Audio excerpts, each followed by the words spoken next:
구약성경 신명기 6장 4절 5절 말씀 개역개정과 새번역으로 함께 공독하도록 하겠습니다.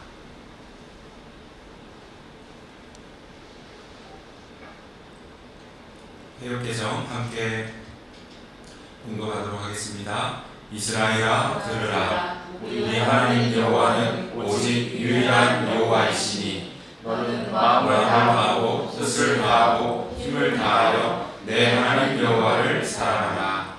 새번역으로 한번 읽겠습니다. 이스라엘은 들으십시오. 주님은 우리의 하나님이시오. 주님은 오직 한 분이십니다. 당신들은 마음을 다하고 뜻을 다하고 힘을 다하여 당신들의 하나님을 사랑하십시오. 아멘.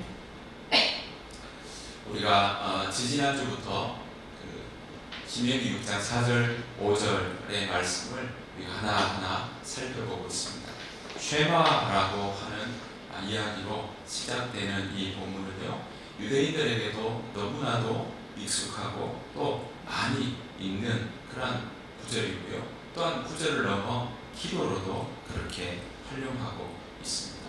그 이야기된 신명기 6장 4절 5절의 말씀들을 우리가 같이 이야기를 나누고 있는데요. 오늘은 오직 유일한 여호와라는 제목으로 함께 말씀을 나누기를 원합니다.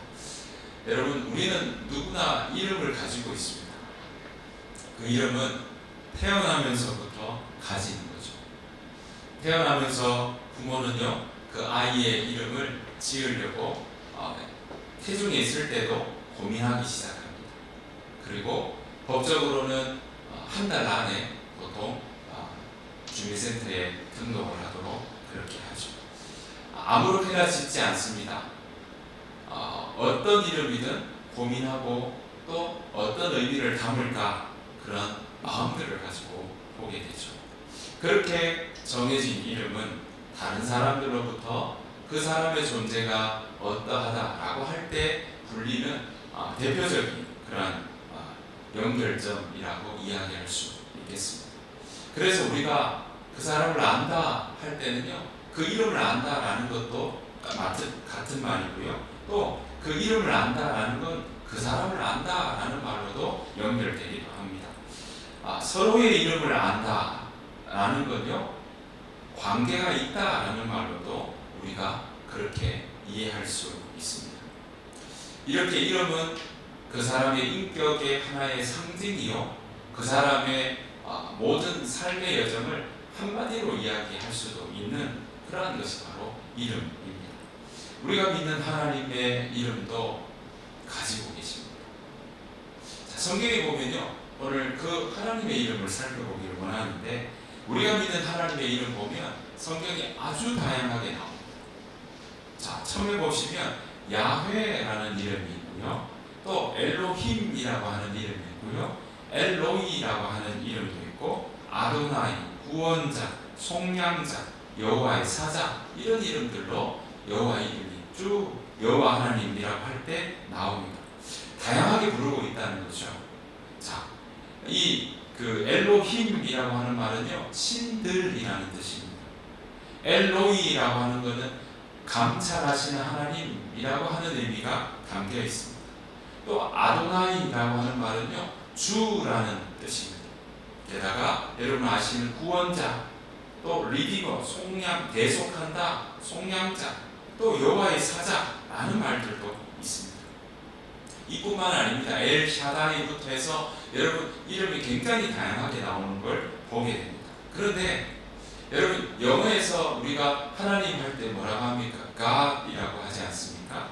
God이라는 말은 꼭 하나님에게, 여호와 하나님에게만 쓰는 것이 아니죠. 모든 신들이라고 할 때 God이라고 쓰게 됩니다. 그것처럼 히브리어에서 엘이라고 하는 말, 엘리야, 엘리사 이렇게 붙는 것처럼, 사무엘 붙는 것처럼요, 엘이라고 하는 말이라든지 엘로힘이라고 하는 그 말들은 그 고유한 이름이 아니라 신이라고 표현하는 일반적인 신을 가리킬 때 하는 표현입니다.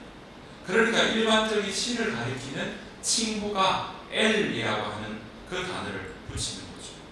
그래서 이 이스라엘 주변에 있던 다른 나라들도 각자 다른 신을 섬기지 않습니까? 그럴 때 가장 강력한 신을 엘이라고 불렀던 겁니다. 주변에 다른 사람들. 그러니까 엘은 이름이 아니라 신이라는 하나의 칭호다라고 말씀드릴 수 있습니다.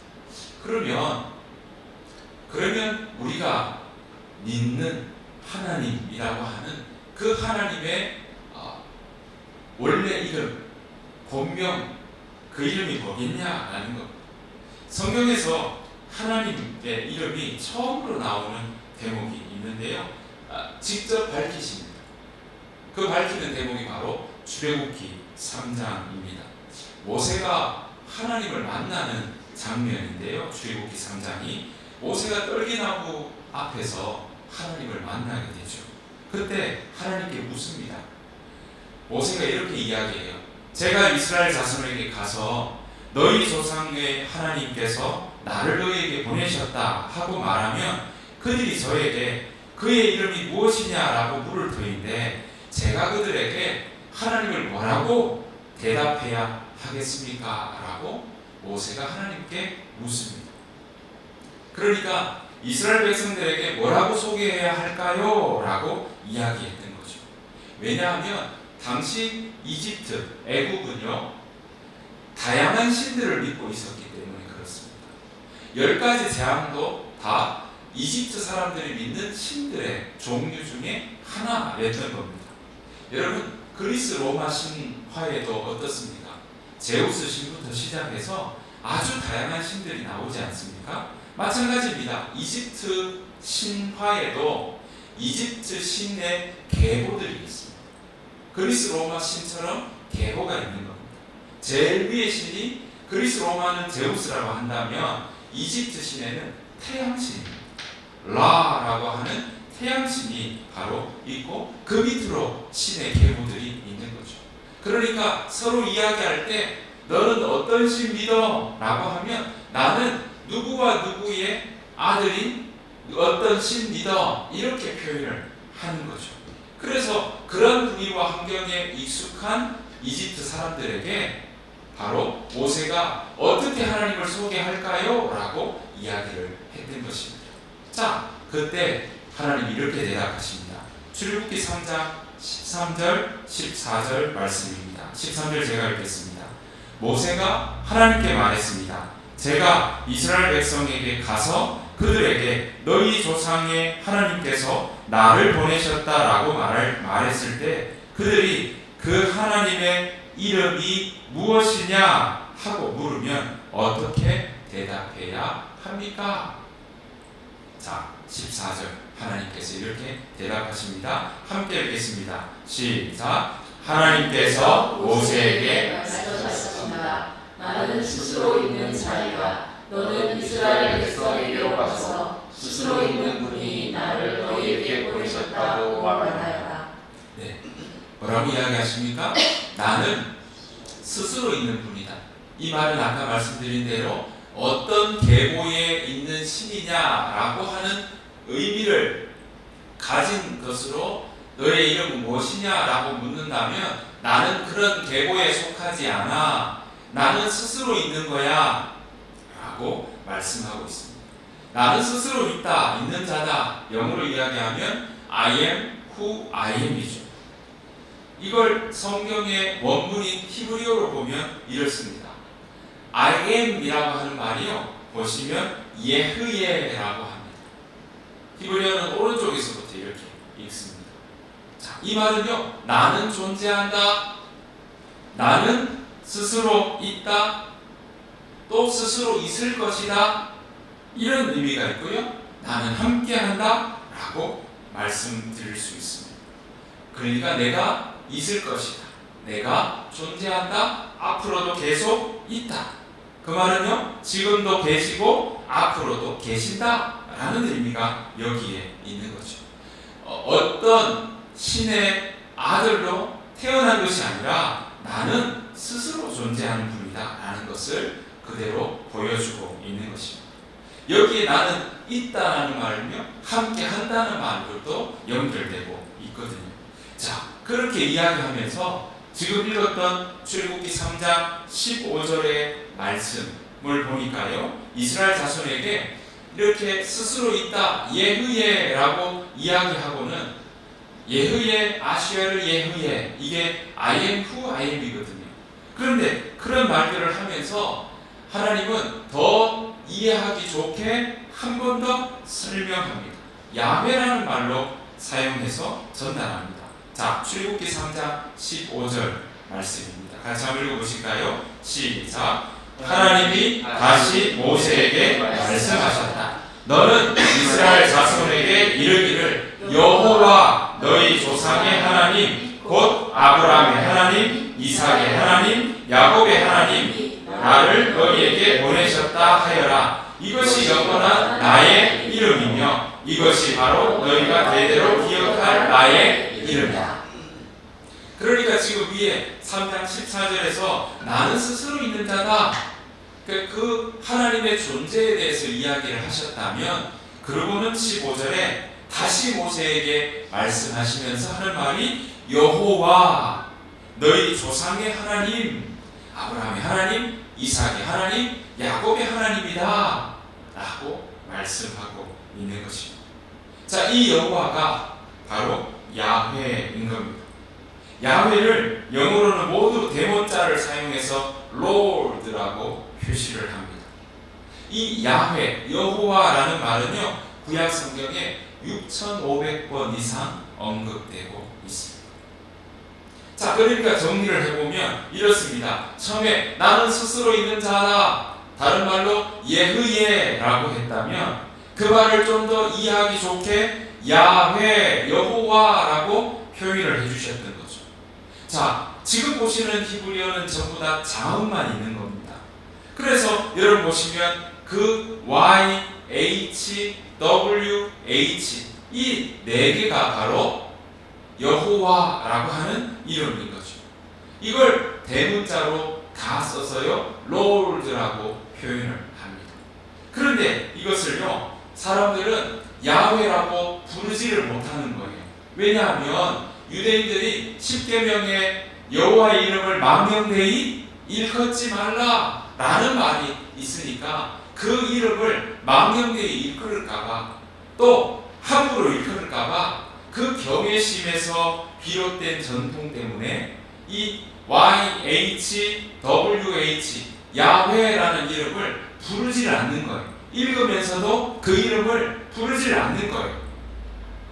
그래서 어떻게 할까요? 이 철자 YHWH가 나오면 그 구절이 나올 때마다 대신 주님이라는 히브리어에 있는 아도나이라는 말로 바꾸어 불렀던 겁니다. 아도나이라고 하는 이것은 주종관계에서 주라고 하는 의미가 여기에 있거든요. 그래서 YHWH가 나오면, 요 야훼라고 하는 말이 나오면 유대인들은 이 말을 아도나이라고 그렇게 이름을 바꾸어 썼던 거죠. 이때 주는요 소문자로, 첫 글자만 L만 대문자로 쓰고 나머지는 소문자로 씁니다. 그래서 다른 일상생활에도 우리가 주여라고 할 때, 상하관계에서 하인이 주인에게 이야기할 때, 또는 신하가 왕에게 이야기할 때 이 소문자로 쓴 Lord를 쓰게 되는 일들이 일어나게 된 것이죠. 이런 방식은요 수세기 동안 이었습니다. 사람들은 성경을 번역할 때도 하나님의 이름을 그대로 번역하는 대신에 대문자, 모든 글자를 다 대문자로 써서 LORD라고 기록을 했던 것이죠. 또한 사람들은요 하나님의 이름, 그 이름에 YHWH에 아도나이 할 때 아도나이의 모음을, 오타 났습니다. 모음을 혼합해서, 그래서 뭡니까? 바로 아와 그리고 이 오를 붙여가지고요 예호와라고 붙인 겁니다. YHWH에 아도나이의 모음을 합쳐가지고 예호와라고 그렇게 이름을 썼던 것입니다. 자, 이 예호와라는 건요 이 여호와라고 읽지 않고 단지 아도나이라고 읽는 하나의 표시구나 라고 하는 생각을 가지고 있었습니다. 하지만 시간이 지나면서 이 여호와라는 이 하나의 합쳐진 단어가 성경을 필사하고 필사하는 사람들에게 의해서 이게 점점 문자화되는 현상이 발생하게 된 겁니다. 그래서 사람들이 전부 다 헬라어로, 라틴어로, 그리고 필사하면서 영어로 그렇게 다양한 이 언어로 번역이 되면서 바로 이 앞에 Y, H라고 되어 있는 이 예라고 하는 이 Y가 JE로 바뀌면서 제호바라고 그렇게 영어로 널리 바뀌어서 사용되고 있는 것입니다. 여러분, 그러니까 하나님은 바로 예흐예라는 말이 쉽게 이야기하기 위해서 이스라엘 백성들에게 잘 설명하기 위해서 여호와라고 야훼라고 하는 이름이 하나님의 원 이름이라고 말씀드릴 수가 있는 것이죠. 자, 신약으로 넘어오면 이 여호와라는 말이 나오지를 않아요. 구약에만 여호와 하나님이라는 말이 많이 나오잖아요. 그런데 신약으로 넘어오면 이 여호와라는 이름이 확 줄어듭니다. 그리고는 주의 사자, 주의 천사가 요셉에게 육신의 몸을 입고 오신 성자 하나님을 이렇게 이름 지어라고 이야기합니다. 마태복음 1장 23절 말씀입니다. 21절에서 23절인데요. 같이 한번 읽어보실까요? 시작. 아들을 낳으리니 이름을 예수라 하라. 이는 그가 자기 백성을 그들의 죄에서 구원할 자이심이라 하니라. 이 모든 일이 된 것은 주께서 선지자로 하신 말씀을 이루려 하심이니 이르시되 보라 처녀가 잉태하여 아들을 낳을 것이요 그의 이름을 임마누엘이라 하리라 하셨으니 이를 번역한즉 하나님이 우리와 함께 계시다 함이라. 아멘. 여러분 보십시오. 아들을 낳으리니 이름을 뭐라고요? 예수라 하라.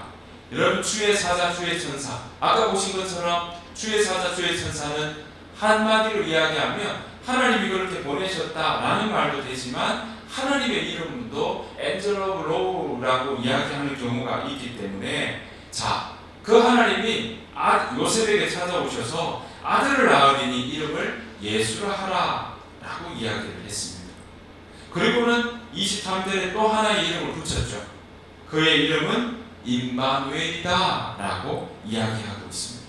여러분, 이 23절에 나오는 임마누엘의 이 이야기는요, 바로 이사야 7장 14절에 나오는 말씀인 겁니다.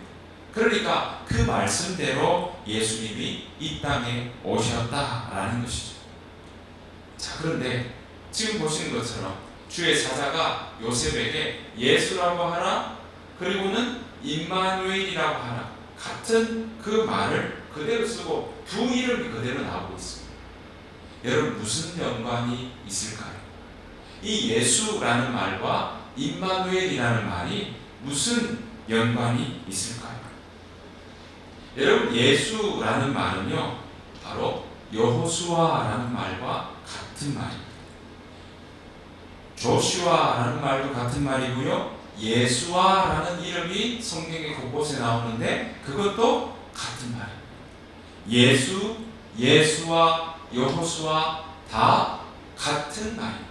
그런데 이 예수라는 어원이 어디에서 나왔냐면 바로 여호와라는 그 말에서 어원이 나왔습니다. 그 말은 뭡니까? 예수가 곧 여호와라는 의미와 같다라는 것입니다.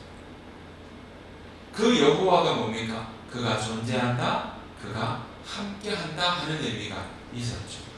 그가 함께한다라는 의미가 임마누엘이라는 뜻과 연결되고 있습니다. 임마누엘이 하나님이 우리와 함께하신다. 오늘 마태복음 1장 23절에 임마누엘이라 하셨으니 이를 번역한즉 하나님이 우리와 함께 계시다 함이라. 그렇습니다. 여러분, 예수라는 말은요, 결국은 여호와라는 말에서 의미가 나왔고, 예수라는 말의 의미는 구원하다, 구원이라는 의미가 여기에 있습니다. 여호수아도 그러니까 구원이라는 이름이 거기에 담겨 있는 거죠. 자, 그런데 그 예수가 어디에서 나왔다고요? 그 어원이 뭐라고요? 바로 여호와, 야훼라는 이름에서 나온 것입니다. 그 야훼는 함께 한다는 의미도 함께 들어있어서 결국은 임마누엘과도 연결되어 있다는 것입니다. 함께 한다는 건요, 멀리 계시지 않는다는 것이에요. 결국 예수님은요, 야훼라는 이름의 뜻과 맥이 다 있고요. 그리고 그 맥이 다 있는 것과 함께 야훼는 함께 하시는 하나님이기에 바로 우리와 함께 하시는 임마누엘의 하나님이라는 것입니다. 여러분, 그러니까 신약에서는 여호와 이름을 쓰지 않지만 우리가 신약에서는 어떤 이름이 나옵니까? 예수라는 이름이 나오죠. 예수라는 이름이 곧 여호와의 이름입니다. 예수의 이름에 여호와의 이름이 들어있기 때문에 그렇습니다. 그러니까 예수를 부르는 것이 곧 여호와를 부르는 것과 같은 것입니다. 우리가 부르는 예수, 우리가 부르는 여호와, 야훼 하나님은 어떤 하나님이요? 어디에 속해 있는 하나님이 아니라 스스로 존재하시는 분이십니다.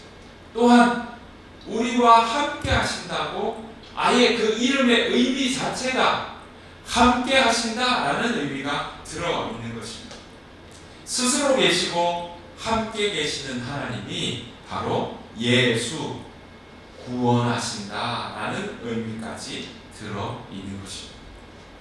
모세에게 여호와, 야훼라고 말씀해 주신 것처럼 하나님은요, 바로 함께 하시고 그들의 고통의 소리를 들으시고 그리고 그들을 구원하시는 하나님이시라는 걸 구약에서 보여줬던 것입니다. 그래서 모세에게 나는 여호와다 라고 하셨던 이유가 뭐겠습니까? 그들의 고통을 외면하지 않겠다라는 겁니다. 그들의 고통 소리를 외면하고 그들을 무시하거나 그냥 소리만 듣고 있지 않겠다, 그들과 함께 하겠다라는 것입니다. 그들의 고통 소리를 듣고 보고 알아서 내가 그냥 하늘에서만 머물러 있는 것이 아니라 내가 이 땅에 내려와서 그들의 고통 소리를 보고 듣고 알아서 그들을 그 애굽 땅 종되었던 곳에서 건져내어서 광야로 인도해서 하나님이 약속하시는 땅으로 건져내어 인도하여 데리고 가려고 하는 그 하나님이 바로 야훼 하나님이다 라고 우리에게 가르쳐주고 있는 것입니다. 우리가 임마누엘이라고 부를 때 그것은 바로 여호와를 이미 부르고 있는 것이고, 우리가 예수라고 부를 때 우리는 그 임마누엘의 진정한 의미를 우리는 생각하게 되고 깨닫게 되는 것입니다. 사랑하는 성도 여러분, 이 임마누엘의 하나님, 우리의 고통 소리를 들으시고 보고 듣고 알으셔서 우리와 함께 하시고 구원해 주시는 그 하나님의 인도하심이 손길이 여러분들의 일상에도 여러분들의 삶의 자리에도 경험되어지기를 간절히 축복합니다. 여러분들의 삶의 걸음걸음마다 임마누엘의 하나님, 여호와 하나님, 구원의 하나님이 여러분의 일상 가운데 늘 함께 하시고 또 그 하나님의 손길이 어떻게 인도하시는지 매일매일의 삶 속에 경험되시기를 간절히 축복합니다. 그러면 여호와와 함께 한다는 것, 임마누엘의 하나님을 경험한다는 것은 어떻게 하면 가능할까요? 우리와 함께 하신다고 하나님의 이름 자체가 이미 여호와라고 하는 그 이름 자체가 구원한다, 함께한다, 임마누엘이라는 이름이 거기에 다 담겨 있는데, 그러면 그 하나님의 이름대로 우리가 어떻게 하면 우리와 함께하는 하나님을 경험할 수 있느냐라는 거죠. 사도 요한도 이게 궁금했나 봐요. 사도 요한도 우리에게 이렇게 가르쳐주고 있습니다. 요한복음 15장 7절, 10절, 14절 말씀인데요. 우리가 중요한 말씀이니까 같이 한번 읽어보도록 하겠습니다. 7절입니다. 시작. 너희가 내 안에 머물러 있고 내 말이 너희 안에 머물러 있으면 너희가 무엇을 구하든지 다 그대로 이루어질 것이다. 자, 첫 번째 뭐라고 되어 있습니까? 너희가 내 안에 머물러 있다는 말이 중복되어서 뒤에 설명합니다. 그 말이 뭡니까? 내 말이 너희 안에 머물러 있는 게 뭐라고요? 예수님이 너희 안에 머물러 있는 거라는 거예요. 하나님이 내 안에 머물러 있는 게 뭐라고요? 하나님의 말씀이 내 안에 머물러 있으면 너희가 무엇을 구하든지 다 그대로 이루어질 것이다 라고 이야기합니다. 자, 10절에 또 이렇게 이야기합니다. 자, 그 안에 머물러 있으면 그것 때문에 내가 그 말씀에 영향을 받아서 그 말씀을 따라가는 삶을 살게 된다는 거예요. 자, 10절 같이 읽겠습니다. 시작. 너희가 내 계명을 지키면 내 사랑 안에 머물러 있을 것이다. 그것은 마치 내가 내 아버지의 계명을 지켜서 그 사람 안에 머물러 있는 것과 같다라고 이야기하고 있습니다. 자, 그 사람이 어떤 사람이요? 14절 같이 읽겠습니다. 시작. 내가 너희에게 명한 것을 너희가 행하면 너희는 나의 친구이다. 여러분, 하나님의 말씀이 내 안에 거할 때 그때 임마누엘의 하나님을 경험하게 됩니다. 하나님의 말씀, 즉 하나님의 소리를 듣는 것, 하나님의 말씀을 읽을 때 그것이 내 마음에 들어온다는 거죠. 예수님께서 성부 하나님에게 들은 것을 제자들에게 들려줬을 때 제자들은 하나님과 뭐가 되냐면 친구가 된다라고 이야기하고 있습니다. 그러니까 하나님의 말씀을 내가 내 마음에 담고 있으면 그것이 자꾸 하나님의 말씀은 생명력이 있거든요. 그 하나님의 말씀이 자꾸 내 마음과 생각을 자꾸 우리 마음에 영향을 줍니다. 그게 많아지면 그걸 자꾸 말씀을 먹으면 우리도 어떤 걸 먹느냐에 따라 우리 육체가 영향을 받는 것처럼 살이 찌고 살이 빠지는 것처럼 그런 도움을 받는 것처럼 하나님의 말씀을 자꾸 먹으면 그 말씀이 내 마음에 내 생각에 영향을 자꾸 주는 거예요. 여러분 막 사람들이 이 자살 때문에 서로 막 모여가지고 거기에서 나누는 말들이 다 자꾸 자살 이야기를 하잖아요. 그러면 영향을 받는 거거든요. 그런데 우리가 하나님의 말씀을 자꾸 먹고 하나님의 말씀을 자꾸 내 마음에 담으면 그 말씀이 내 마음과 생각에 영향을 주게 되고 그리고 그 말씀 때문에 내가 영향을 받으니까 그 말씀을 따라가는 결정을 하게 되고 선택을 하게 되는 것입니다. 그것이 바로 뭐겠습니까? 계명을 지키는 일들로 일어나게 되는 거죠. 왜냐하면 그 말씀은요 우리에게 약속의 말씀이거든요. 하나님이 이렇게 해줄 것이다 하는 약속의 말씀을 자꾸 내 마음에 들으니까 그 말씀이 어떠한지 자꾸 내가 생각하게 되니까 내가 그 말씀을 선택하고 따라가는 일이 되고 결국 그것은 뭡니까? 계명을 지키는 일이 된다라는 겁니다. 계명을 지키는 일이 결국 뭡니까? 하나님의 사랑 안에 머무는 일이 된다라는 것입니다. 하나님의 말씀을 내면에 간직하니까 바로 하나님의 계명을 따라가는 삶이 되는 거죠. 예수님도요 이 땅에 오셔서 하나님의 말씀을 간직하는 것을 통해서 예수님의 삶을 통해 그 하나님의 뜻과 사랑이 그대로 이 땅 가운데 작고 보여지게 된 것입니다. 여러분 우리 또한 하나님의 말씀을 내 마음 가운데 간직할 때 우리는 하나님을 경험하게 되는 것입니다. 여러분 말씀을 간직하면 내 마음과 내 생각이 또 내 영혼에 변화가 일어나게 됩니다. 내가 훌륭해서보다 하나님의 말씀이 살아있고 능력이 있기 때문에 그렇습니다.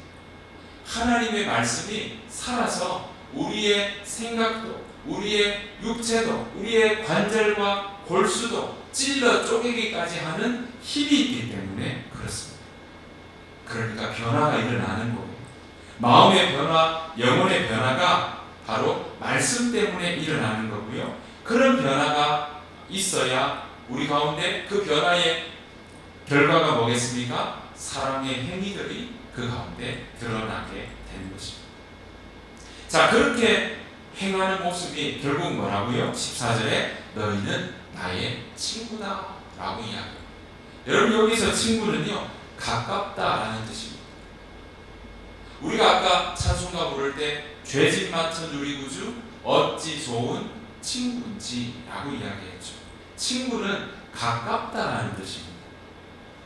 성경에 나오는, 여기에서 나오는 친구라는 건요, 가깝다라는 뜻인데, 그 가깝다는 건 또 다른 말로 친구는 이웃이라는 말로도 사용됩니다. 그러니까 이웃은 우리는 쉽게 생각하면 이웃하면 가족 빼고 나머지 주변에 가까운 사람, 관계 짓고 있는 사람이라고 생각할 수 있지만 아니요. 여기에 친구는요, 이웃이라는 말로도 바꿔 쓸 수 있지만 가깝다라는 것입니다. 그 이웃에는 가족도 포함이 되는 겁니다. 그러니까 이웃을 사랑하라 라고 할 때는요, 가족을 사랑하는 것도 여기에 포함되어 있는 것입니다. 하나님이 내 이웃을 내 몸같이 사랑하라 라고 하시는 것은 바로 하나님, 그리고 내 영혼, 내 가족, 내 이웃 다 사랑하라 라는 것으로 우리는 이해할 수 있는 것입니다. 오늘 임마누엘의 하나님, 구원의 하나님을 경험하고 그 하나님을 내 삶 가운데 그렇게 체험하게 되는 그 과정은 바로 첫 번째, 말씀을 내 마음에 두는 것입니다. 오늘 성경은요, 이 신명기를 통해서 우리에게 이야기합니다. 들으라 이스라엘아. 다른 사람 들으라는 게 아니라 이스라엘아 들으라 했습니다. 우리가 지난주 보셨던 것처럼 그 이스라엘은요, 바로 하나님이 싸우신다는 걸 인정하고 받아들이는 그 사람, 그 사람에게 오늘 하나님은 간곡히 이야기합니다. 너희 들으라, 이스라엘아 들으라. 하나님은 바로 함께 하시는 하나님이야. 하나님은 바로 구원하시는 하나님이야. 세상 끝날까지 우리와 함께 하시는 하나님이야. 그것을 오늘 우리에게 계속 말씀해 주십니다. 우리가 믿는 하나님은요, 바로 이 하나님입니다. 우리가 다른 하나님 믿는 게 아니라 바로 이 하나님이 있습니다. 여호와 야훼 하나님이 있습니다. 임마누엘의 하나님이 있습니다. 바로 예수 구원의 하나님을 믿는 것입니다. 그 구원의 하나님, 우리와 함께 하시는 하나님께서 나와 함께 하시는 것뿐만 아니라 앞서 일하시며 우리의 고통 소리도, 우리의 신음도, 우리의 답답함도, 우리의 기도도 들으시겠다고 하시면서 말씀하시고 있는 것입니다. 들으라 라고 우리에게 말씀하십니다. 여러분, 그 하나님이 우리와 함께 하신다는 걸 경험하기, 우리 하나님의 말씀을 간직하십시다. 우리의 마음과 생각에 여러분들 생각으로 가득 채우지 마시고 하나님의 말씀으로, 하나님의 생각으로 여러분 마음에 간직하십시오. 하나님의 생각은요, 하나님의 뜻은 하나님의 말씀에 담겨 있습니다. 그래서 하나님의 말씀을 내 마음에 간직하고 있으면 우리의 마음에 하나님의 생각이 무엇인지 자꾸 알게 되고 깨우치게 되고 더 선명하게 보여지게 되는 것입니다. 사랑하는 성도 여러분, 저와 여러분의 삶이 하나님의 뜻을 밝히 알고 하나님이 인도하시는 길을 따라 하나님의 음성을 들으며 그렇게 살아가는 저와 여러분들의 삶이 되시기를 간절히 축복합니다. 그 삶은 다른 것이 아니라 말씀을 간직하는 것입니다. 정말 그 하나님의 말씀을 간직해서 임마누엘의 하나님을 경험하고, 그리고 그래서 빛으로 그 하나님께서 우리 앞길을 어떻게 인도하시는지, 또한 우리가 위험할 때, 공고할 때 어떻게 피할 바위가 되시는지 우리가 일상 가운데 경험하며 나아가는 우리 모두의 삶이 되기를 바랍니다. 그래서 우리가 날마다 주와 같이 걷겠습니다. 나의 갈 길 다가도록 그 예수님께서 나를 인도해 주실 것을 믿습니다. 그 믿음으로 살아가는 우리 모두의 삶이 되시기를 간절히 축복합니다. 우리 시간